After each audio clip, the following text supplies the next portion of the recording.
வணக்கங்கண்ணே, இது சிங்கப்பூர் மண்ணு. சிறுசுல இருந்து பெருசு வரைக்கும் அடிச்சு தூள் கிளப்புற ஐட்டம் கொங்கு நாட்டு பிரியாணி. ஒரிஜினல் அரிசியும் பருப்பு, கடுகு, சீரகம், மிளகு, கருவேப்பிலை, வரமிளகாய் கூட மொட்டு மொட்டா தொளிச்சு வச்ச சின்ன வெங்காயம், பூண்டையும் சேர்த்து ஒரு நெம உப்பு மஞ்சத்தூளையும் போட்டு கோபால், லதா.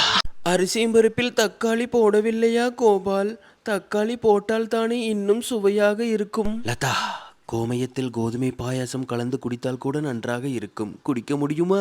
டேஸ்ட்டுக்கு வேண்டி அரிசியும் பருப்புல தக்காளியை போட்டு போட்டு இந்த அரிசியும் பருப்புக்கு உண்டான மரியாதையவே கெடுத்து குட்டிச்சவராக்கி வச்சுக்கிறாங்க. அட, அந்த காலத்துல தோட்டம் துறவு வச்சுக்கிற முதலாளி முதற்கொண்டு பண்ணையத்துக்கு போற பாட்டாளி வரைக்கும் பருப்பு கடையும் போது தக்காளி இல்லாத சமயத்துல தாளிப்பு கூட அரிசியும் பருப்பையும் ஒன்னா போட்டு உருவாக்குனது தான் இந்த அரிசியும் பருப்பு. தக்காளி போடாம ஒரு நட செஞ்சு வருங்க இந்த மாதிரி அரிசியும் பருப்பு. அட்டகாசமா இருக்குங்கண்ணு.